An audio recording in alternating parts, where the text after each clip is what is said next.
Hello दोस्तों, मैं ऋषिकेश जांगिनी मेरे इस यूट्यूब चैनल आरजे पाठशाला में आपका स्वागत करता हूं। तो आज हम लेके हैं आपके लिए सेट्स टॉपिक। आपको पता है कि हम आपको प्रोवाइड करवा रहे हैं आरपीएससी सेकंड हैंड का कंप्लीट कोर्स ऑनलाइन, और वो भी फ्री।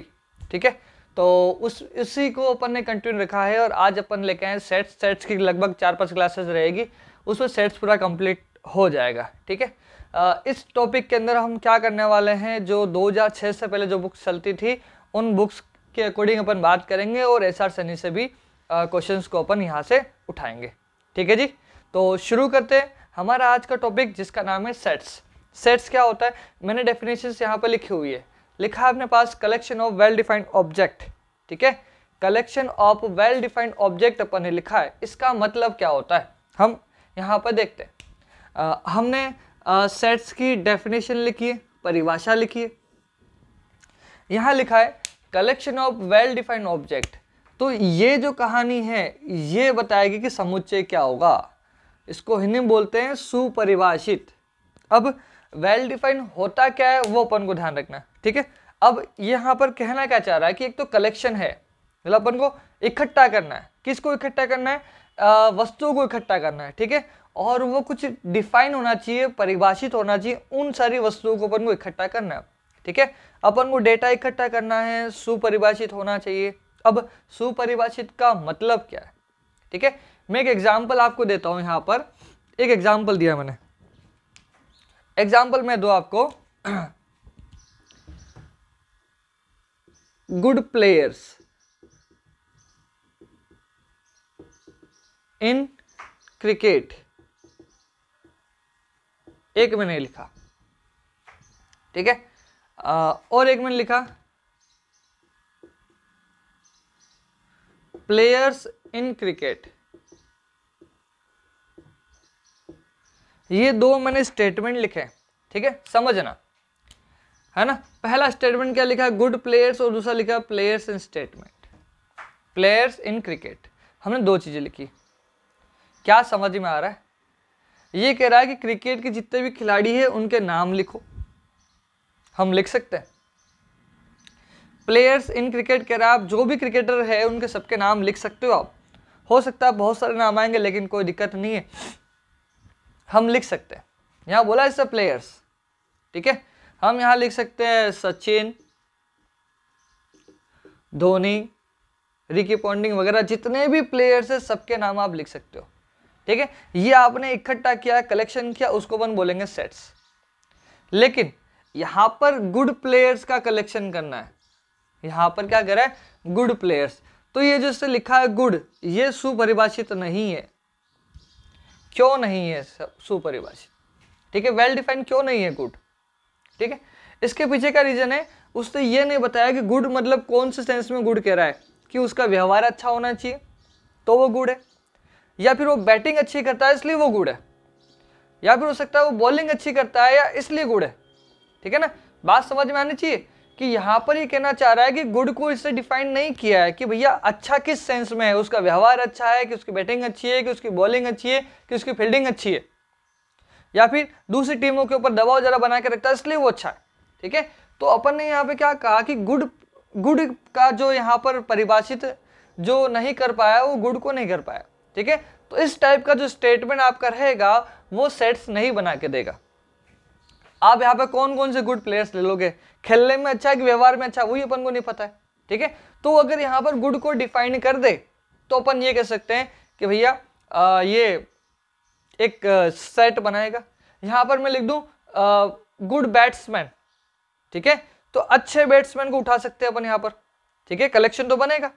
ठीक है, अब यहाँ पर गुड इसने डिफाइन नहीं किया है, कैसा क्या रहेगा, इसलिए अपन क्या कहेंगे, ये जो अपने पास सेट्स बनेगा वो क्या होगा?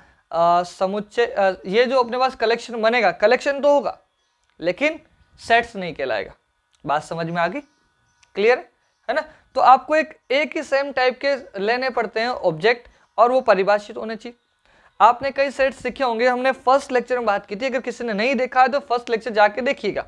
नंबर सिस्टम के अंदर हमने कहा था कि हमारे पास n आएगा, सेट्स ऑफ नेचुरल नंबर, इनमें कुछ ना कुछ प्रॉपर्टी लागू होती है, ये सब एक ही गुणधर्म का पालन करते हैं, 3 सेट्स कहलाते हैं।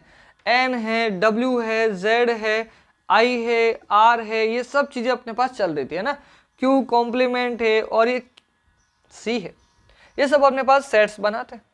क्लियर? तो अपन यहाँ पर मैथमेटिकली बात कर रहे हैं तो हम इन्हीं सब के ऊपर बात करेंगे। ठीक है, आर क्या है, एन क्या है, वो इन्हीं के ऊपर बात करेंगे। तो मेरे ख्याल से आपको सुपरिभाषित का मतलब समझ में आ गया होगा। ठीक है, आप वेल डिफाइंड का मतलब ये है कि आपको डेफिनेशंस कुछ मिलनी चाहिए और क्लेरिफाई आप कर सकते हो कि भैया हाँ इस सेट में यही आएगा। ठीक है, इस सेट में यही आएगा, तो आप ये इस कलेक्शन में वो सारे एलिमेंट आएंगे, आप ये क्लेरिफाई कर लेते हो तो आप कह सकते हो कि भैया हाँ वो सेट है, अदरवाइज वो सेट नहीं है। क्लियर?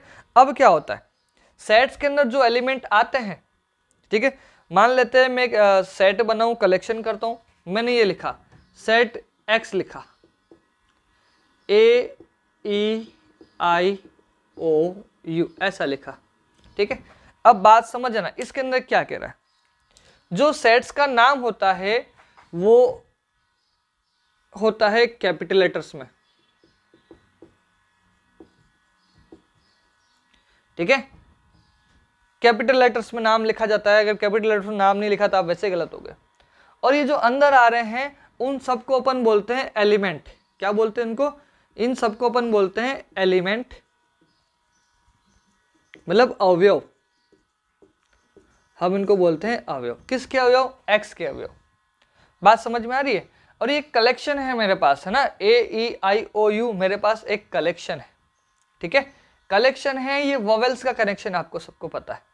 ठीक है ना, तो यहां पर क्या समझ में आ रहा है, जो एलिमेंट उस सेट के अंदर आ रहा है उसको अपन ऐसा लिखते हैं कि ए बिलोंग्स टू एक्स।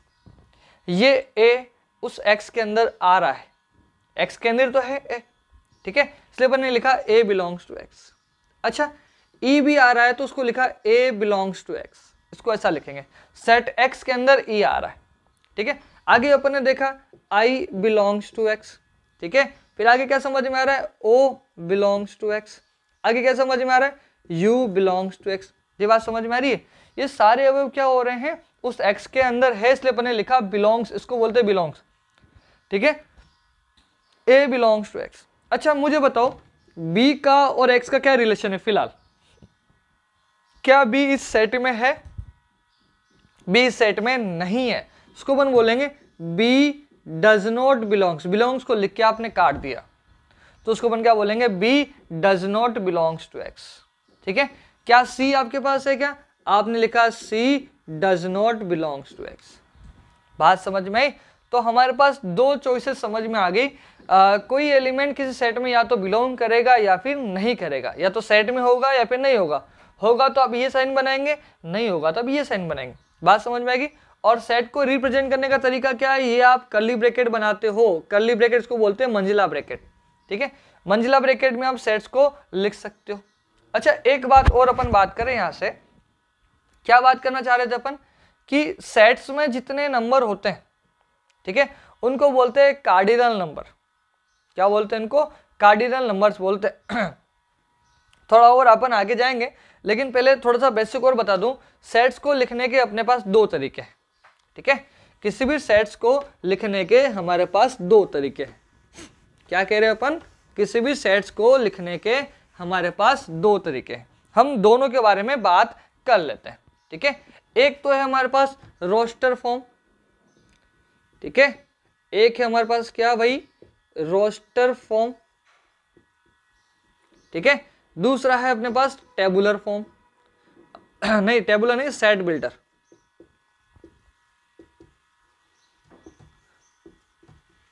ठीक है, रोस्टर फॉर्म का एक और नाम है अपने पास जिसको अपन बोलते हैं टेबुलर फॉर्म। ठीक है, इसको ही अपन बोलते हैं टेबुलर फॉर्म। अगर इसका हिंदी नाम अगर देखना चाहो तो इसका हिंदी नाम है सूची। टेबल को सूची तो बोलते हैं अपन। ठीक है, सूची विधि कह दो या सूची मेथड जो भी होता है ना, तो सूची विधि आप कह सकते हो, हम इस विधि से भी लिख सकते हैं। सेट बिल्डर में क्या होता है बोलिएगा, समुच्चय निर्माण विधि इसको बोलते हैं ना, इसको अपन बोलते हैं समुच्चय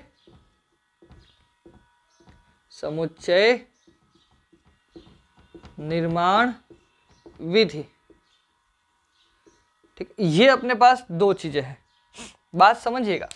रोस्टर फॉर्म और सूची फॉर्म में क्या होता है, ठीक है, हम ये कह सकते हैं कि रोस्टर फॉर्म में हमारे पास जितने भी एलिमेंट है सब आप लिख दो, ठीक है।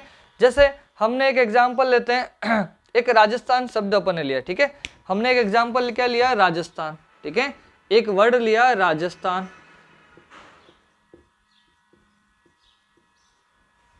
ये लिखा, ठीक है, हमने क्या लिखा भाई, राजस्थान लिखा, ठीक है, ये एक शब्द है। अब क्या कह रहा है, इस राजस्थान के सभी, क्या कहते हैं इस आर को भी छोटा ही कर दो, फिर आप कंफ्यूज हो जाओगे सर ये आर कहाँ से आ गया, मैंने लिखा राजस्थान, ठीक है।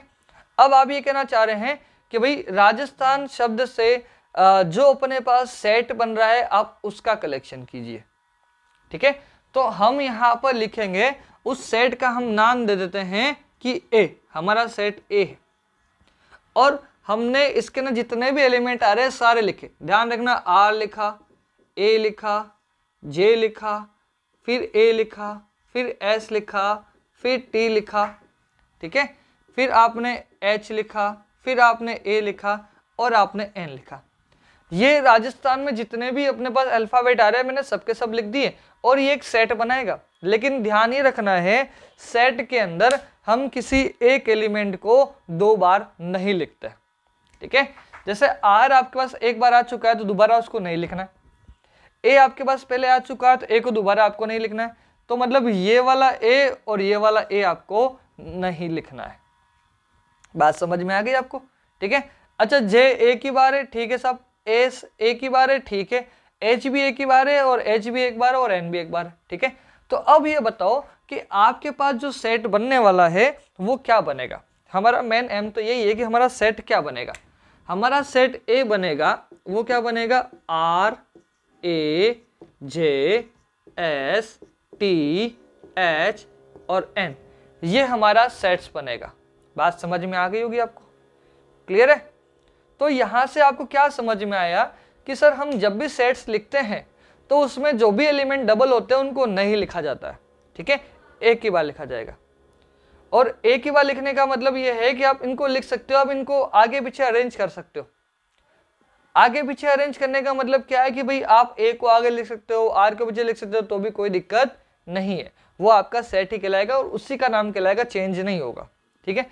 किसी ने एन पहले लिखा है, एस बाद में लिखा है, जो भी मर्जी आप लिख सकते हो, ठीक है। तो ये था अपने पास क्या, रोस्टर फॉर्म। रोस्टर फॉर्म समझ में आ गया होगा आपको। रोस्टर फॉर्म अपन ने क्या कहा, बोलिए। रोस्टर फॉर्म में अपन ने ये कहा है कि सेट के सारे एलिमेंट लिख दो, अगर लिख सकते हो तो लिख दो। तो अपन ने लिख दी, राजस्थान में जितने भी, राजस्थान शब्द से जितने भी अल्फाबेट बन रहे थे अपन ने सारे लिख दिए। तो ये अपना पास क्या हो गया, रोस्टर फॉर्म हो गया। बात समझ में आएगी, रोस्टर मेथड आपको समझ में आ गया होगा, क्लियर। अब अपन आगे देखते हैं, रोस्टर फॉर्म अपन ने देखा, अब अपन आगे देखते हैं अपने पास कौन सा मेथड आएगा, बोलिएगा। अपने पास आएगा सेट बिल्डर, ठीक है। अच्छा, एक बात और देखते हैं इसी के अंदर, यहीं पे मैं बता देता हूं कि भैया किसी सेट में जितने अवयव होते हैं, जितने एलिमेंट होते हैं, उसको बोलते हैं अपन ऑर्डर ऑफ ए, कोटि बोलते हैं उसकी, है ना। हम ये कह सकते हैं ऑर्डर ऑफ ए कितना होगा, ये पूछना चाह रहे हैं, ठीक है। आप इसका एक और नाम दे सकते हो, number of A, N A से भी लिख सकते हैं। बात समझ में आ रही, किसी सेट ए में कितने अवयव है उसको अपन बोलते हैं ऑर्डर ऑफ ए, ए की कोटि, ठीक है। कितने अवयव है इसके पास, 1 2 3 4 5 6 7, क्या लिखा अपन ने, 7 लिखा। बात समझ में आ गई होगी। ए में हमारे पास कितने अवयव है, 7 है। इसको अपन बोलते हैं ऑर्डर ऑफ ए और एन ऑफ ए कहते हैं, ठीक है। अगर आपने सेट ए से लिखा तो आपका गलत हो जाएगा, क्योंकि आपने रिपीटेशंस को ध्यान में दिया ही नहीं। बात समझ में आ रही है, तो अपने पास ये हो जाएगा, क्लियर है। अच्छा, तो अपने पास सेट्स तो रहेंगे ही रहेंगे। अच्छा ठीक है, ये तो समझ में आ गया सर, ये ऑर्डर हो रहा है, और ऑर्डर के बारे में वापस से एक बार फिर से आऊंगा, लेकिन पहले उससे पहले सेट बिल्डर समझा दूं आपको। सेट बिल्डर क्या होता है बताइए।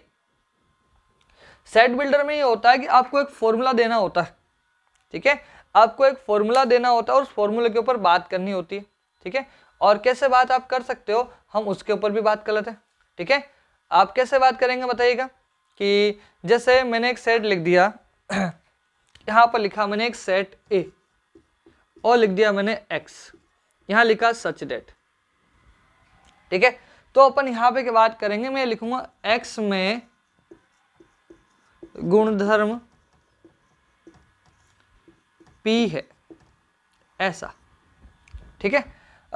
और इसको कभी कभार ऐसे भी लिख सकते हैं, ठीक है ना, एक लाइन खड़ी कर देते हैं, वो भी यही मतलब है, और ये भी, इसी का भी यही मतलब है, ये आपने लिखा, ठीक है। अब क्या होता है, सेट बिल्डर फॉर्म में आपको दिया जाता है, एक फॉर्मूला दिया जाता है कि भाई कोई सेट ए है आपके पास, ठीक है साहब, कोई दिक्कत नहीं, उसमें एक्स आएंगे, ये भी कोई दिक्कत नहीं, लेकिन वो एक्स किस टाइप के होंगे, इसका फॉर्मूला वो यहाँ पर लिख के देगा आपको। बात समझ में है आपको, ठीक है ना, उसका फॉर्मूला आपको वो यहाँ पर लिख के देगा कि वो एक्स ये वाले होंगे। क्लियर है। जैसे मैं एक एग्जांपल लिख के दिखाऊं कि अपन ने यहाँ पर एग्जांपल लिखा, एग्जांपल, ठीक है, कि मैंने एक सेट लिया ए, लिख लिया साहब, ए में एक्स आएंगे, ये भी ठीक है, और लिखा कि एक्स की जो वैल्यू है लेस देन 7 है, ये भी ठीक है, और मैंने लिख दिया कि x जो है वो नेचुरल नंबर है, ये भी ठीक है। बात समझिएगा, हमने क्या लिखा है कि ये तो आएगा x में आएंगे, a में आएंगे x आएंगे, और कौन से x आएंगे, वो गुणधर्म अपन ने ये लिख दिया। बात समझ में आ रही है। हमने गुणधर्म में क्या लिख दिया, बोलिएगा, हमने गुणधर्म में ये लिख दिया कि x लेस देन 7 लिख दिया और x बिलोंग्स टू n कर दिया।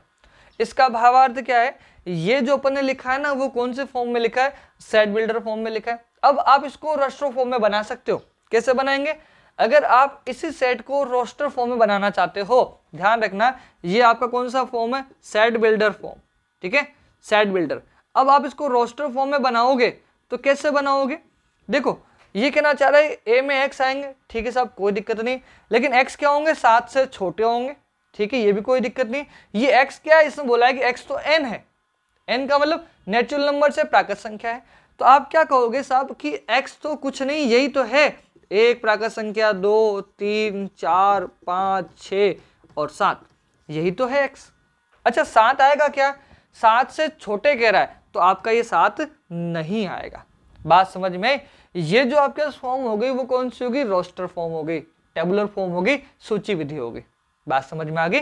तो हमने क्या कहा कि एक ही सेट को दो तरीके से लिखा है, एक तो ये अपन ने लिखा सेट बिल्डर फॉर्म, जिसमें अपन एक फॉर्मूला देते हैं कि भैया उस ए में कौन से एक्स आएंगे, वो अपन लिख के देते हैं, ठीक है। दूसरा अपने पास क्या हो गया कि उसके सारे अवयव लिख दो, तो अपन कह सकते हैं उसको रोस्टर फॉर्म में अपन ने चेंज कर दिया।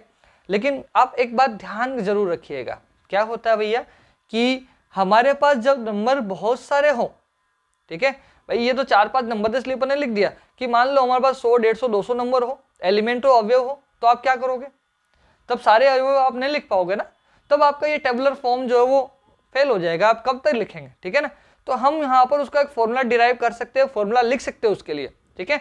तो इसलिए सेट बिल्डर फॉर्म थोड़ा ज्यादा लिखा जाता है, ज्यादा यूज होता है इसके बारे में। बात समझ में आ गई होगी आपको, क्लियर है। तो ये अपने पास रोस्टर फॉर्म और ये अपने पास सेट बिल्डर फॉर्म था, यहाँ तक मेरे ख्याल से किसी को कोई दिक्कत आनी नहीं चाहिए, ठीक है। अब अपन आगे लिखें, आगे लिखें, ठीक है साहब, अपन इसको आगे लिखते हैं। तो आगे देखते हैं, देखिएगा साथ साथ लिखते भी जाइएगा, है ना, क्योंकि मैं बोर्ड पे लिख रहा हूँ और आप भी लिखते जाइए साथ साथ, ना अपन को पीपीटी बना के पहले लिख रहे हैं, ऐसा कुछ भी काम अपन नहीं कर रहे हैं, ठीक है ना। तो अपन सीधा बोर्ड पे डायरेक्टली जो से क्लास लेती है, क्लासरूम होती है अपनी, उसी टाइप से अपन चल रहे हैं, ठीक है ना।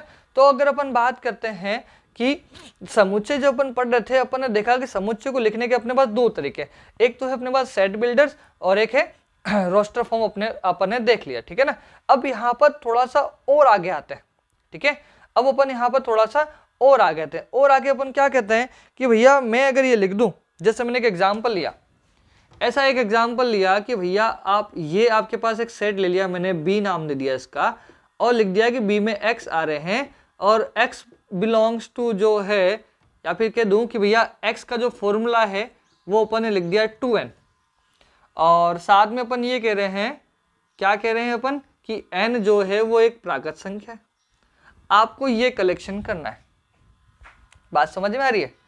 b में क्या आएंगे, x आएंगे, और x की परिभाषा क्या दी है, 2n से दी है, जहां पर n क्या है, प्राकृत संख्या है। तो आप बताओ आपके पास b में क्या आएंगे, b में क्या आएंगे बोलो। अब n की जगह आप देखो, आपके पास x है, x बहुत सारे हो सकते हैं, बात समझ में आ रही है।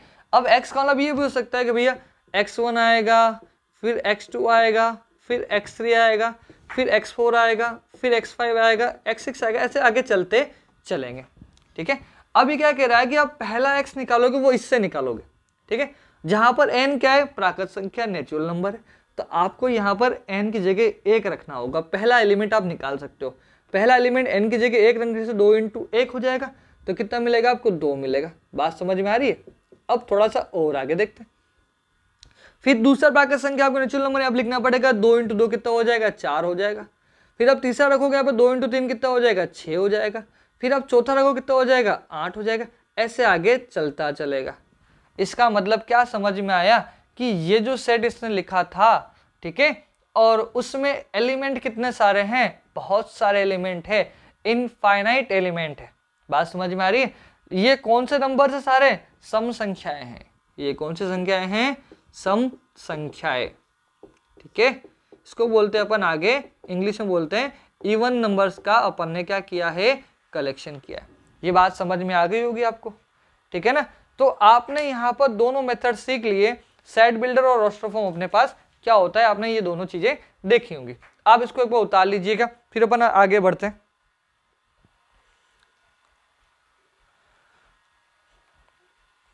ठीक है, अब इसमें अपन थोड़ा सा और आगे देख सकते हैं कि भैया थोड़ा सा अगर मैं यहाँ पे इसमें दिखाऊं कि क्या कह सकते हैं अपन कि सब ये 2 है वो बिलोंग करेगा बी के अंदर। क्या एक बिलोंग करेगा बी के अंदर, नहीं करेगा। दिख रहा होगा आपको भाई, एक तो है ही नहीं, तो जो बिलोंग करता है उसको बी से लिखते हैं, जो बिलोंग नहीं करता उसको डज नॉट बिलोंग से लिखते हैं, और ये इसको बिलोंग्स में लिखते हैं। बात समझ में आ गई। ठीक है, अब आपने एन जेड आई क्यू के बारे में तो पढ़ चुके होंगे मेरे ख्याल से, है ना। फर्स्ट लेक्चर में अपन उसके बारे में डिस्कस किया था और कहा था कि ये लाइफ टाइम अपने पास अब आगे चलने वाला है। ठीक है, पूरे कोर्स में ये आते रहेंगे और चलते रहेंगे। ठीक है, अब यहां पर बात करते हैं, एक तो होता है फाइनाइट सेट। ठीक है, एक होता है अपने पास इनफाइनाइट सेट। ठीक है, इसको बोलते हैं परिमित समुच्चय, है ना। इसको बोलते हैं अपन अपरिमित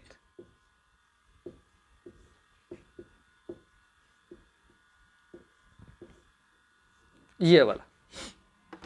ठीक है जी। अब फाइनाइट सेट, इसमें क्या होता है, ठीक है, अगर किसी अवयव किसी सेट में अवयव की संख्या अपन गिन सकते हैं उतनी है तो उसको बोलते हैं फाइनाइट सेट। अगर अपन नहीं गिन सकते तो उसको बोलते हैं इनफाइनाइट सेट। ठीक है, तो जैसे अगर मैंने यहाँ पे एक एग्जांपल आपको दिया था पहले ही कि एक सेट ए लिखा था, उसमें अवयव मैंने दिए थे ए ई आई ओ यू, ये दिया था। ठीक है, तो इसमें एलिमेंट कितने, अवयव कितने, 1 2 3 4 5 अवयव हैं यहाँ पर, तो हम उसको बोलते हैं फाइनाइट सेट। इसको क्या बोलते हैं, फाइनाइट सेट, ऐसा बोलते हैं। ठीक है, मतलब इसमें आप ये भी कह सकते हो कि सर ऑर्डर ऑफ ए का जो ऑर्डर है, या फिर नंबर ऑफ ए, इसको ऐसा भी बोलते हैं। ए में कितने अवयव है वो आप लिखेंगे तो कितना मिलेगा, 5 मिलेगा। क्लियर है, 5 तो है अपने पास। अगर ये नंबर आपको मिल जाता है तो आप उसको बोलोगे फाइनाइट सेट है। अगर ये नंबर आपको नहीं मिल पाता तो आप क्या बोलोगे, ये अपने पास वो जो है वो इनफाइनाइट सेट है।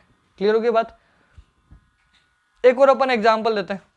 ठीक है, एक एग्जांपल मैंने और दिया कि ए लिखा मैंने, ए में x आएंगे और x की जो वैल्यू लेस इक्वल टू 20 है, और x बिलोंग्स टू मैंने कर दिया n, ये मैंने कर दिया। बात समझना, मैंने डेफिनेशन वही दी है कि a के अंदर x आएंगे और x की वैल्यू 20 और 20 से छोटी होगी। ठीक है, और x क्या होगा, बिलोंग करेगा n को। ठीक है, ये बात आप समझना कि n को बिलोंग करेगा, मतलब एक नेचुरल नंबर हो सकता है। तो आप सेट बनाएंगे a का, क्या बनाएंगे बोलिएगा, सेट 20 से छोटे अपन को नेचुरल नंबर लेने, ऐसा कहना चाह रहा है। ठीक है, तो 20 से छोटे नेचुरल नंबर क्या हो जाएंगे, 1 2 3 4, ऐसे करते करते 20 तक आ जाएंगे। अच्छा, अब एक बात और समझिएगा, यहाँ पर थोड़ा सा नया कंसेप्ट आ रहा है। ये लिखा है x लेस इक्वल टू 20 लिखा है। ठीक है, अब इसका मतलब क्या है वो समझे अपन, इसका मतलब, ठीक है, इस साइन का मतलब क्या है वो अपन देखें, है ना। तो उस साइन का मतलब मैं आपको बताऊं कि अगर अपने पास यहाँ लिखा है x लिखा है लेस इक्वल 20 लिखा है ना, तो इसको बोलते हैं लेस और इक्वल। बात समझिएगा, x का जो मान है 20 से छोटा होगा या 20 हो सकता है।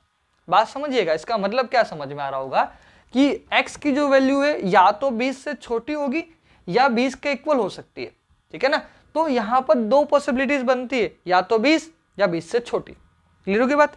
अगर आपने ये लिखा है x लेस देन 20 लिखा है, इसका मतलब क्या हो गया कि x का मान 20 से छोटा रहेगा, है ना। इसमें यहाँ पर दो पॉसिबिलिटीज है, 20 या 20 से छोटी। तो यहां पर क्या समझ में आ रहा है अपने पास, ये हो गया, ठीक है।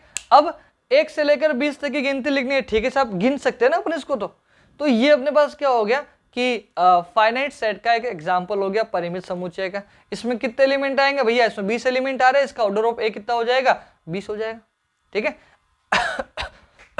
सॉरी, इनफाइनाइट में क्या होता है कि अवयव की संख्या आप गिन नहीं सकते, उसको अपन बोलते हैं इनफाइनाइट समुच्चय, ठीक है। तो यहां पर अगर अपन देखें इनफाइनाइट समुच्चय के लिए मैं आपको एक एग्जांपल दूं, क्या लिख के दूं बोलिएगा। मैंने लिखा x, वही लिख रहा हूं मैं, x लिखा, ठीक है साहब। x लेस इक्वल टू 20 लिखा, ये भी ठीक है साहब। मैंने लिख दिया कि x जो है बिलोंग्स टू कर दिया z। अब बताओ z फॉर जेब्रा नहीं, z फॉर इंटीजर, ठीक है। इंटीजर्स लिखने 20 से छोटे। अब 20 से छोटे इंटीजर्स कितने सारे होते हैं, बहुत सारे होते हैं। आप जब सेट बनाने बैठोगे तो आपके पास माइनस वाले सारे नंबर आएंगे, -3 -2 -1 0 1 2 3 4 करते करते आप 20 तक खत्म करोगे। लेकिन यहाँ पर ये जो नंबर है वो आगे चलते जा रहे हैं, चलते जा रहे हैं, चलते जा रहे हैं, खत्म होने वाले नहीं है। तो ये जो मैंने एक एग्जाम्पल लिखा है वो किसका लिखा है, इनफाइनाइट सेट का लिखा, अपरिमित समुच्चय, क्योंकि आप इसके अंदर अवयव की संख्या काउंट नहीं कर सकते हो। तो क्या समझ में है, ये बहुत बड़ा मैटर करता है कि सब ये क्या लिखा है, ठीक है, ये क्या लिखा है, ये मैटर करता है। अगर आपने लेस इक्वल टू 20 देख लिया, काम खत्म कर दिया, नहीं, गलत हो सकता है सवाल, है ना। आपको ये देखना पड़ेगा कि ये n और z क्या होते हैं, ये सब चीजें। अगर n और z का मतलब अभी भी नहीं पता तो लेक्चर नंबर 1 देखिएगा जिसमें अपन नंबर सिस्टम सिखाया था, ठीक है। वहां से देखते हुए आप आगे आइएगा, आपको पूरा स्मूथली समझ में आएगा, ठीक है। तो एक तो बात ये समझ में आ गई कि सब इनफाइनाइट सेट क्या होता है वो अपने को समझ में आ गया, और फाइनाइट सेट क्या होते हैं वो अपन को समझ में आ गया होगा। क्लियर। तो अपने पास दो चीजें अपने लिखी। अब इसके आगे लिख रहा हूं सिंगलटन सेट।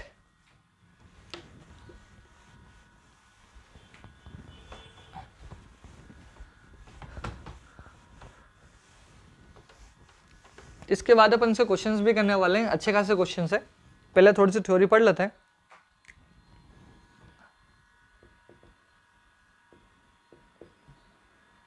सिंगलटन सेट,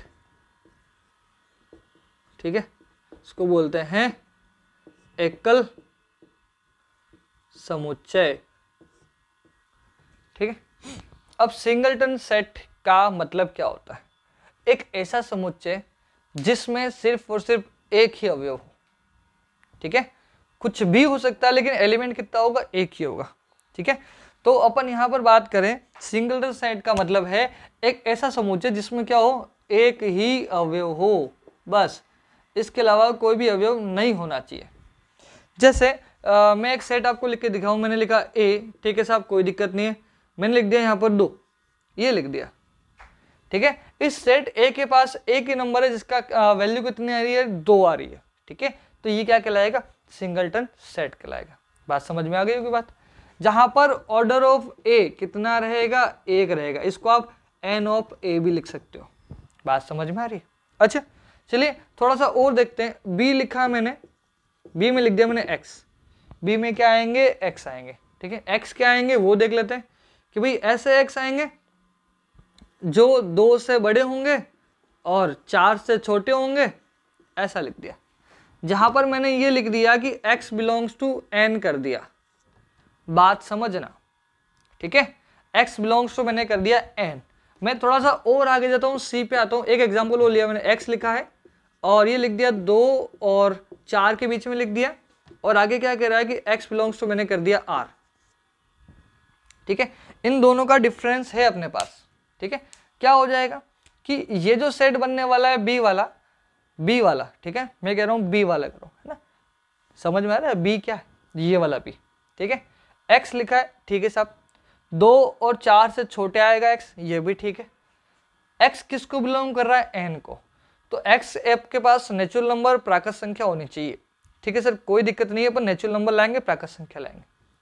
ठीक है साहब, अब ये बताओ कि b में कौन सी प्राकृत संख्या आएगी जो 2 और 4 के बीच में आती होगी, आती है भैया, 3 आती है। ठीक है, तो ये जो b है आपका वो क्या हो जाएगा, सिंगलटन सेट हो जाएगा। ठीक है, जिसमें मात्र एक ही अवयव है। अब अपन आगे आते हैं, मैंने लिखा है कि x बिलोंग्स टू r लिखा है, ये x जो है वो r है, r फॉर रियल नंबर। बात समझ में आ रही। अब r फॉर रियल नंबर है, इसका मतलब ये कहना चाह रहा है भैया कि अगर आपके पास ये नंबर लाइन है, यहाँ पर अवयव 2 है, यहाँ पर अवयव 4 है, तो 2 और 4 को छोड़ दो आप, ये 2 छोड़ा आपने और ये 4 छोड़ा। ठीक है, 2 और 4 के अलावा इसके बीच में जितने भी रियल नंबर है सारे लिख दो।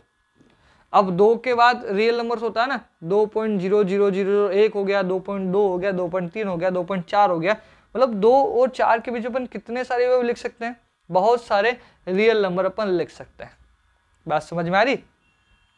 तो बहुत सारे रियल नंबर अपन लिख सकते हैं, तो अपन सी को क्या बोलेंगे कि ये सी जो हमारा सेट है वो सिंगलटन सेट नहीं है। हमारा सी जो समुच्चय बनेगा वो मिलेगा इनफाइनाइट सेट मिलेगा। बात समझ में आ गई। देखो मेन मोटिव आपको ये रखना चाहिए कि भाई ये डेफिनेशन क्या दे रहा है, ये डेफिनेशन का कमाल है। डेफिनेशन अगर आपकी क्लियर है, आप बता पाओगे कौन से सेट में कितने एलिमेंट और किस टाइप से बात करता है। बात समझ में आ गई होगी आपको। सिंगलटन सेट में सिर्फ एक एलिमेंट होता है और इनफाइनाइट सेट में आपको बहुत सारे एलिमेंट होंगे। वो आपको समझ में आ रहा है आर से, कि आपने ले लिया कि एक्स आर है आपका, और आर क्या है, 2 से 4 के बीच के कोई भी रियल नंबर हो सकते हैं। ठीक है, 2 और 4 को छोड़ देना है आपको, है ना। तो ये अपने पास क्या हो गया, सिंगलटन सेट की परिभाषा हो गई, और उसके आपको समझ में आ रहा होगा कि अपन क्या कहना चाह रहे हैं। ठीक है, अब अपन आगे आते हैं रिक्त समुच्चय पे आते हैं। ठीक है, इसको लिख लिया होगा आपने।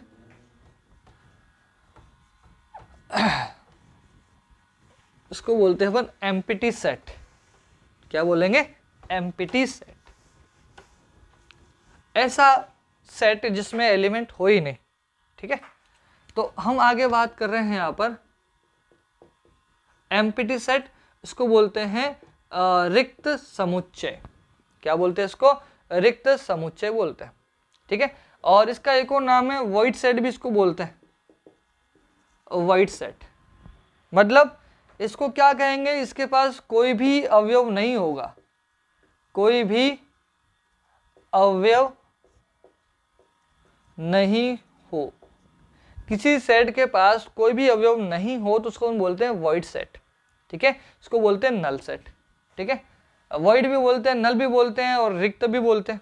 ठीक है, अच्छा इसको लिखते कैसे, पहली बात तो वो समझे, है ना। किसी भी एम्प्टी सेट को दर्शाने के अपने पास 2 तरीके, या तो आप लिख दो फाई, क्या समझ में आ रहा है, या तो आप क्या लिख दो फाई आप, या फिर आप इसको ऐसा लिख दीजिएगा कि 2 ये मंजिला ब्रैकेट बना दीजिए, इसके अंदर कुछ नहीं लिखना है। ठीक है, हमारे पास इसको लिखने के 2 तरीके। ठीक है, अब आपको मैं एक एग्जांपल दूं कि मेरे पास जो ए है उसमें x आएंगे। ठीक है सब, कोई दिक्कत नहीं, लिख देंगे। x की वैल्यू 3 से बड़ी और 4 से छोटी, ये भी ठीक है सर, कोई दिक्कत नहीं है। तो x बिलोंग्स टू मैंने कर दिया n, ये ऐसा कर दिया, मैंने परिभाषा दे दी। क्या कह रहा है कि a में x आएंगे, ठीक है साहब, आ जाएंगे, कोई दिक्कत नहीं है। 3 और 4, 3 से बड़े और 4 से छोटे आने चाहिए, ठीक है साहब, कोई दिक्कत नहीं, 3 और 4 के बीच में ही लाएंगे। ठीक है, अब आगे क्या कर रहे हैं, x belongs to n।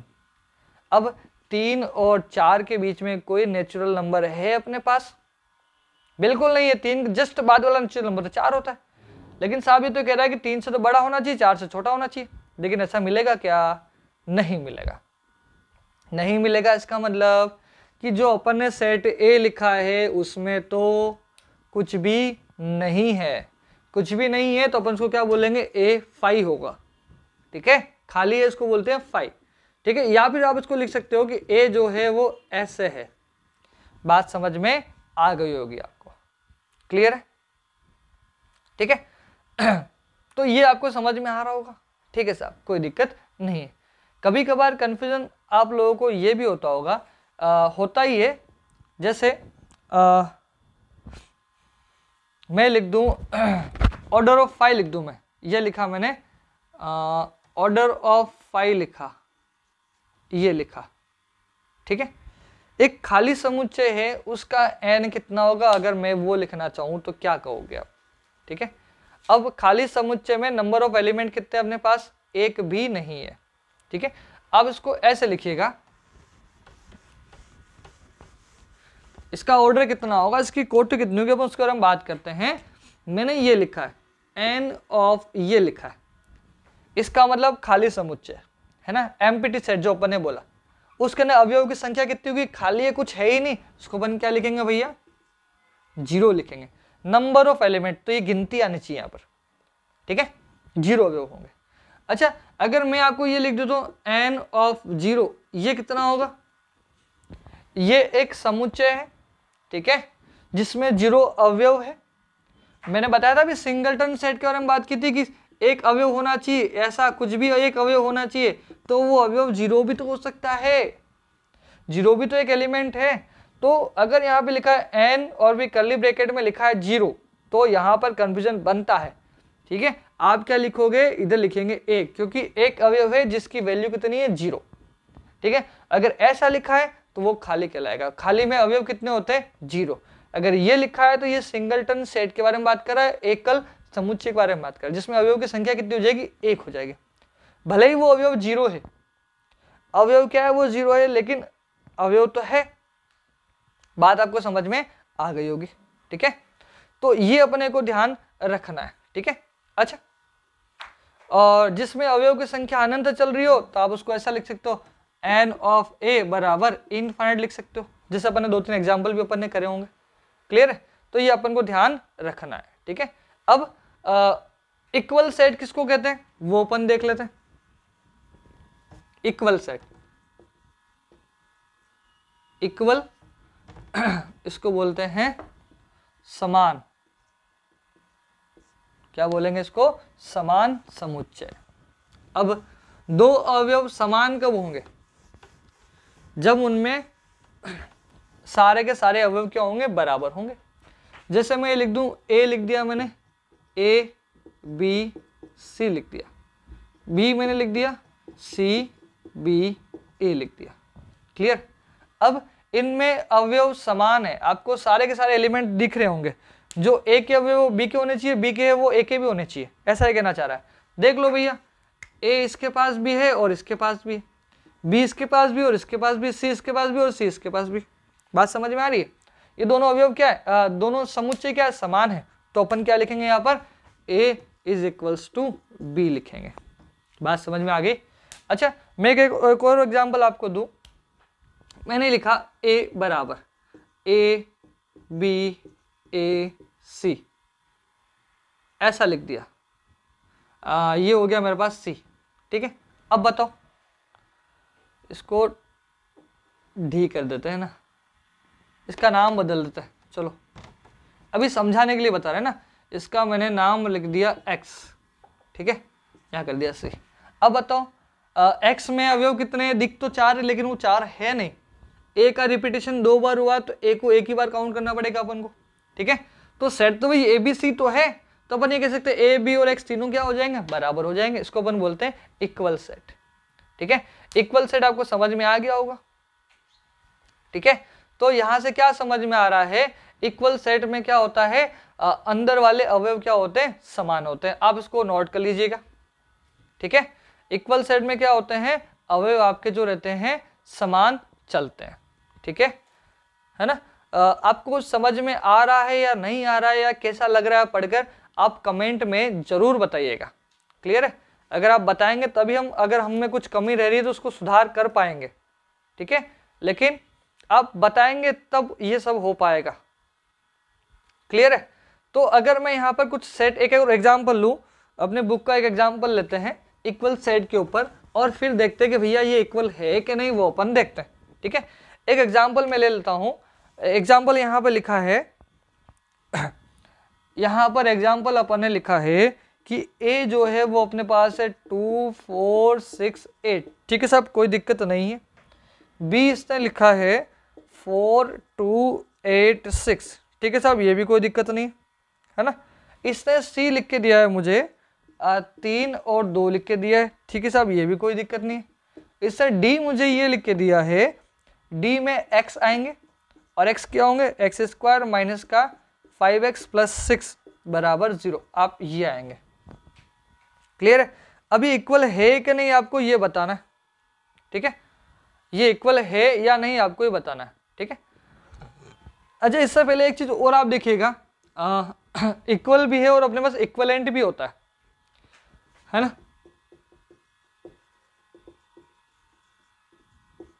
Equivalent set, ठीक है, एक होता है तुल्य समुच्चय,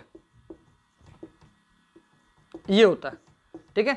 दो सेट तुल्य कब होते हैं, जब उनमें अवयवों की संख्या क्या हो जाए, समान हो जाए, अवयव नहीं उनकी संख्या समान हो जाए, ठीक है। अपन दोनों के बारे में बात करते हैं कि ये तुल्य भी होगा कि नहीं होगा। अब देखो, आप यहां से क्या कह पा रहे हो कि 2 इसके पास है, 2 इसके पास है, 4 इसके पास है, 4 इसके पास, 6 और 8 ये सब बराबर है। तो अपन यहाँ पे क्या करें, ए और बी दोनों क्या हो जाएंगे, बराबर हो जाएंगे। अब सी तो उससे लिखा है 3 और 2, डी क्या लिखा है, डी में लिखा है एक्स आएगा, ठीक है साहब, ले आएंगे एक्स। अब एक्स का नियम जो दिया वो उससे थोड़ा सा अलग दिया है। अब क्या दिया इसने नियम, इसने नियम दिया है कि एक्स आएगा वो एक्स आपको इससे मिलेगा, किससे मिलेगा, आपको मिलेगा एक्स स्क्वायर माइनस का 5x प्लस 6 बराबर 0, इससे मिलेगा आपको एक्स, ठीक है। इसका जो x आएगा वो आपको डी सेट में लेके जाएगा। क्लियर? तो क्या कहना चाह रहा होगा ये, आपको क्या कहना चाह रहा है, इसको हल करना पड़ेगा, द्विघात समीकरण है ना, क्वाड्रेटिक इक्वेशन है, तो इसको सोल्व हम करेंगे कैसे, आप ये देखिएगा, सोल्व करते आपको आता होगा एक्स स्क्वायर माइनस, ठीक है। इसको और भी डिटेल में जाएंगे, हम क्वाड्रेटिक इक्वेशन भी पढ़ेंगे, जो नंबर सिस्टम के साथ टॉपिक चल रहा है उसके साथ साथ अपन उसको भी चलाएंगे, ठीक है। लेकिन ये तो कुछ बच्चों ने कहा था कि सर 11 12 भी साथ में चालू करो अभी से, इसलिए मैंने इसको स्टार्ट कर दिया, ठीक है ना। तो एक्स स्क्वायर अपन 5 के टुकड़े करते थे, क्या मिल जाएगा बोलो, माइनस का 2x माइनस का 3x प्लस 6 बराबर 0, ये आपको आता होगा। इन दो में से कॉमन क्या निकाला, 2 x कॉमन निकलेगा, क्या बचेगा, बस x माइनस 2 बचेगा, माइनस 3 कॉमन निकाला, x माइनस 2 बचेगा 0। मैं इसके बारे में डिटेल में बात करूंगा, लेकिन अभी ठीक है, मुझे x निकालने से मतलब है, क्या हो जाएगा, x आपको मिल जाएगा 2 और 3, ठीक है। अब ये सब क्या करते हैं कि d में x आएंगे और x इस समीकरण से आएंगे, हमने वो निकाल लिया। अब इसका मतलब d की वैल्यू कितनी है, बोलिएगा, d का मान कितना है, 2 और 3, ये है, बात समझ में आ गई, ठीक है। d जो है एक्चुअली में से इतना से रामायण लिखी थी, उसका मतलब 2 और 3 है। क्या दिख रहा है आपको, c और d दोनों क्या सेम है, क्या बिल्कुल सेम है, ठीक है। c is equals to d, ये बात आपको समझनी चाहिए, ठीक है। तो ये तो समझ में आ गया होगा। अच्छा, मैं यहाँ पे लिखता हूँ, एक साइड लिखा मैंने x, उसमें लिखा 1 2 3, ठीक है साहब। मैंने लिखा y, दूसरा साइड लिखा, उसमें लिखा 2 3 और 4, मैंने ऐसा लिखा, या 2 3 10 कर दो, कोई दिक्कत नहीं। क्या समझ में आ रहा है कि सब x और y जो दोनों है वो दोनों इक्वल नहीं है, दिख रहा है अपन को, लेकिन क्या कहना चाह रहा है कि नंबर ऑफ x में जितने अवयव है उतने अवयव y में है, बात समझ में आ रही है। x में भी 3 एलिमेंट है और y में भी कितने एलिमेंट है, 3 एलिमेंट है। तो अपन क्या कहेंगे, जब अपने पास अवयवों की संख्या समान हो जाती है उसको अपन बोलते हैं तुल्य समुच्चय। तो अपन ये कहेंगे x और y दोनों क्या हो जाएंगे, तुल्य हो जाएंगे। क्लियर? तुल्य समुच्चय अपने को कहलाएंगे, मिलेंगे, बात समझ में आनी चाहिए। यहां तक आपको समझ में आ गया तुल्य समुच्चय क्या होता है और इक्वल समुच्चय, दोनों का डिफरेंस समझो। इसमें क्या कहता है कि अवयव समान होने चाहिए, एलिमेंट इक्वल होने चाहिए, और ये क्या कहता है, एलिमेंट की जरूरत नहीं है, आप तो देखोगे है कितने, ये कहना चाह रहा है कितने हैं, अगर वो 3 3 बराबर है या 2 2 बराबर है या जितने भी है वो सब बराबर होने चाहिए, तो उसको अपन क्या बोलते हैं, इक्वल सेट, इक्विवेलेंट सेट बोलते हैं। यहां तक मेरे ख्याल से आप सब लोग को समझ में आ गया होगा, ठीक है साहब, कोई दिक्कत नहीं है। अच्छा, इसके बाद अपन बात करते हैं, ये तो सारा अपना कंसेप्ट हो गया सेट्स के बारे में। अब सेट्स हो गया है तो सबसेट की बात नहीं करें तो थोड़ा सा दिक्कत हो जाएगा ना। तो इसको साथ साथ उतारते जाइएगा भाई। और देखो मेरी स्पीड तो एकदम धीरे है, मैं एकदम धीरे से पढ़ा रहा हूँ और आराम से चल रहे हैं, कोई दिक्कत आनी नहीं चाहिए। बस आप लोगों का सपोर्ट और प्यार चाहिएगा कि भाई आप वीडियो को ज़्यादा से ज़्यादा शेयर कीजिए ताकि उन लोगों तक भी पहुँचे जो कोचिंग नहीं ले पा रहे किसी कारणवश। ठीक है, हमारा कमिटमेंट है, हम आपके साथ लगे रहेंगे, लेकिन आपको भी हमारे साथ जुड़ना पड़ेगा। ठीक है, हम अकेले अकेले पढ़ाए जा रहे हैं, कोई पढ़ने नहीं आ रहा तो उसका कोई मतलब निकलता नहीं है ना। हम चाह रहे हैं कि ज़्यादा से ज़्यादा बच्चे हमसे जुड़े और उनका कुछ बेनिफिट्स हो। ठीक है, ये पूरी सर्विस फ्री ऑफ कॉस्ट है, यहाँ से हमको कोई फ़ायदा मिलने वाला नहीं है। ठीक है ना, जस्ट बिकॉज बच्चों के लिए, स्टूडेंट्स के लिए जो हमारे लिए अपने लिए तैयारी कर रहे हैं, और मैं ये चाह रहा हूँ कि मेरी वजह से 10-15 लोगों का सिलेक्शन हो, ये मेरी दिल से इच्छा है। ठीक है, इसलिए मैं आपके पास यहाँ पर पूरा सेटअप लगा के आया हुआ हूँ। ठीक है, तो प्लीज़ शेयर जरूर कीजिएगा, है ना, और फिर अपन मिलते रहेंगे रेगुलर की रेगुलर। ठीक है ना, तो अच्छा अब अपन आगे बात कर रहे थे, हम आगे क्या बात कर रहे थे बोलो? उपसमुच्चय। हम बात कर रहे थे उपसमुच्चय, और इसको हम हिंदी में बोलते हैं भैया, इंग्लिश में बोलते हैं सबसेट। क्या बोलते हैं इसको? सबसेट। अब ये होता क्या है वो अपन देखते हैं। ठीक है, हमारे पास दो सेट है, कितने? दो, एक और एक, दो सेट है। ठीक है, अब दो सेट है, अपन को तुलना तो करनी पड़ेगी। ठीक है, जैसे आप समझिएगा, मेरे पास एक सेट है ए ई आई ओ यू, एक सेट मेरे पास ये है। दूसरा सेट मेरे पास बी, ये हो गया A B C D E F G H करते करते पूरा मैंने जेड तक लिख दिया। बात समझ में आ रही है? मैंने दो सेट लिए और एक सेट लिया ए ई आई ओ यू, और दूसरा सेट मैंने क्या लिया? ए से लेकर जेड तक अल्फाबेट पूरे लिख दिए। अब यहाँ से क्या समझ में आ रहा है कि साहब ए के जितने भी अवयव सारे बी के अंदर है। समझ में आ रहा है? ए के जितने भी अवयव है, जितने भी एलिमेंट है, सब सब किस में आ रहे हैं? बी में आ रहे हैं। भाई बी से बाहर का कोई भी एलिमेंट इसमें है ही नहीं, तो अपन इसको ऐसा बोलते हैं कि अपन इसको बोलते हैं A is a subset of B. इसको ऐसा लिखते हैं कि ए जो है वो सबसेट हो जाएगा किसका? बी का हो जाएगा। मतलब ए के सारे अवयव बी में है। क्लियर होगी बात? अच्छा अब ये बताओ कि क्या बी के सारे अवयव ए में है? क्या नहीं है? बात समझ में आ रही? बी के सारे अवयव ए में नहीं है। जैसे अब मैं एग्जांपल लूं, बी ले लूं, सी ले लूं, डी ले लूं, ये कहाँ है ए के अंदर? तो हम इसको ऐसा भी लिख सकते हैं भाई कि B is not a subset of A. बात समझ में आ रही है? इसको बोलते हैं बी ए का उपसमुच्चय नहीं है। ठीक है, इसको अपन क्या बोलते हैं? ए बी का उपसमुच्चय है। कारण क्यों है? क्योंकि ए के सभी अवयव बी में आने चाहिए। ठीक है साहब, यहाँ पे क्या कह रहे हैं कि बी के सारे अवयव ए में नहीं है, तो अपन इसको ऐसा लिखा। अच्छा, इसको लिखने का एक तरीका और है। ठीक है, आप इसको ऐसा भी लिख सकते हो ना, इसको लिखने का एक तरीका और है, ऐसा भी आप इसको लिख सकते हो। ठीक है, आप इसको ऐसा भी लिख सकते हो। बात समझ में आ गई होगी आपको? ठीक है ना, ये सब चीजें अपन को समझनी चाहिए। अच्छा, आपने ये सीखा था कि अपन जो नंबर सिस्टम पढ़ रहे थे, हमारे पास n था, हमारे पास w था बिल्कुल था, हमारे पास z था, हमारे पास q था, हमारे पास r था, हमारे पास c था। ये सब के नाम आपको पता है क्या क्या है। ठीक है, आपको क्या समझ में आ रहा है कि n जो है वो सबसेट है किसका? w का। w किसका सबसेट है? z का।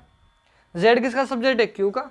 q किसका है? r का। और r किसका? c का। तो ये बात आपको समझ में आनी चाहिए। क्लियर होगी बात?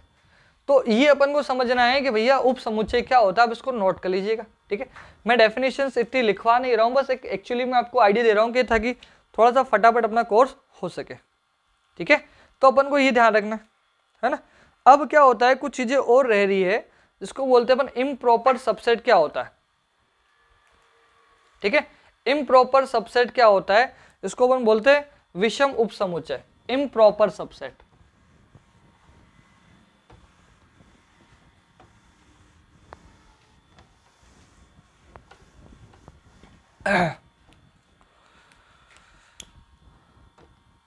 विषम उप समुच्चय, इसको बोलते हैं इम्प्रॉपर सबसेट, ये लिखा मैंने, ठीक है। अब क्या कहना चाह रहा है, आप हेडिंग डाल दीजिएगा, इम्प्रॉपर सबसेट क्या होता है आपको ये पूछना चाह रहा है, ठीक है ना। तो हम ये कह सकते हैं इम्प्रॉपर सबसेट जो होता है वो आप ये कह सकते हैं कि वो उसके बराबर होता है, ठीक है ना। मतलब जो सेट आपने लिया है ए उसी के बराबर आ जाए दूसरा सेट बी, उसको बोलते हैं अपन इम्प्रॉपर। बात समझ में आ रही है, ठीक है। तो अपन यहां पर ये कहना चाह रहे हैं कि जैसे आपने लिए दो सेट, आपने लिए, एक लिया आपने ए, एक लिया आपने बी, अगर दोनों सेट बराबर भी हो जाए, ऐसा अगर सिंबल आ जाता है, ये इम्प्रॉपर कहलाता है, बराबर भी आ जाए तो, ठीक है ना। तो दो सेट एक दूसरे के बराबर भी आ जाए तो सबसेट भी कहलाते हैं, ठीक है ना, उसको अपन बोलते हैं इम्प्रॉपर। अच्छा, इसको ढंग से समझो, आप ढंग से क्या करा है, इसको अच्छे से देखो कि कोई भी सबसेट है, कोई भी सेट है, उसके कम से कम दो सबसेट होते हैं, कम से कम दो सबसेट तो होते हैं। एक तो क्या, एक होगा खाली फाई, ठीक है, एक होगा वो खुद, यहां लिख रहा हूं, ठीक है। एक मैंने क्या लिखा है, खाली, और एक लिखा है खुद। खुद का मतलब जो सेट दिया वो का वो वापस से आ जाए, ये वाली चीज है, ठीक है। तो इन दोनों को हम बोलते हैं इम्प्रॉपर सबसेट, ठीक है, विषम उपसमुच्चय इनको बोलते हैं।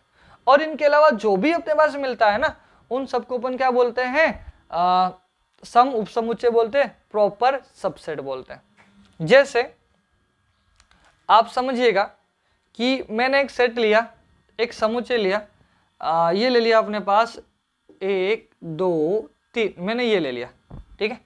अब अपन इसके सबसेट बनाते हैं, हम अपन क्या करेंगे, इसके सबसेट बनाते हैं, ठीक है। मैं यहां लिख देता हूं subset of A, subset of A हम अलग अलग बनाते हैं, ठीक है। अब मैंने लिखा है यहां पर एक इसका सबसेट होगा, 2 भी होगा, 3 भी होगा, 1 2 भी होगा, 1 3 भी होगा, एक हो गया, 2 3 भी होगा, है ना, और एक होगा 1 2 3 और एक होगा 5। इतने सारे अपन को मिलने वाले, बात समझिएगा, 3 4 5 6 7 8, ठीक है। ये जो मैंने लिखे सब सबसेट लिखे अलग अलग, ठीक है। आप इसका अलग नाम दे सकते हो, इसका अलग नाम दे सकते हो, इसका अलग नाम दे सकते हो, ठीक है। अब क्या कहना चाह रहा है कि आपको ये समझ में आएगा कि जो अपन को एक सबसेट दिया था 1, क्या ये सबसेट नहीं है ए का, बिल्कुल है। अब ए क्या आपके पास 1 2 3, 1 2 3 का तो एक अवयव लिखा अपन ने एक, बात समझ में आ रही है, क्लियर है ना। तो 1 ये जो अपने पास आ रहा है वो सबसेट हो जाएगा किसका, ए का। अच्छा, मैंने दूसरा लिया, यहाँ पर एलिमेंट लिया 2 लिखा, 2 को कर्ली ब्रैकेट बनाया, वो सेट हो गया, ठीक है। आप इसको नाम दे सकते हो भैया, आप कुछ भी नाम दे लो, आप इसको बोल दो ये अपना A1 सेट है, ये आपका सेट नंबर A2 है, ये आपका A3 है सेट नंबर, ये आपका हो जाएगा A4, ये आपका हो जाएगा A5, ये A6, ये A7 और ये हो जाएगा A8। आपने ये सब सेट के नाम दे दिए, ठीक है। अब यहां पर देखते हैं, बताइएगा मुझे, ठीक है। क्या A1 सबसेट है ए का, A2 सबसेट है ए का, A3 सबसेट है ए का, A4 सबसेट है ए का, A5 सबसेट है ए का, ठीक है, A6 सबसेट है ए का, A7 सबसेट है ए का, A8 सबसेट है ए का। बात क्या समझ में आ रही है, मैंने सबसेट्स के नाम दिए थे A1 A2 A3 ऐसे कुछ करके दे दिए थे।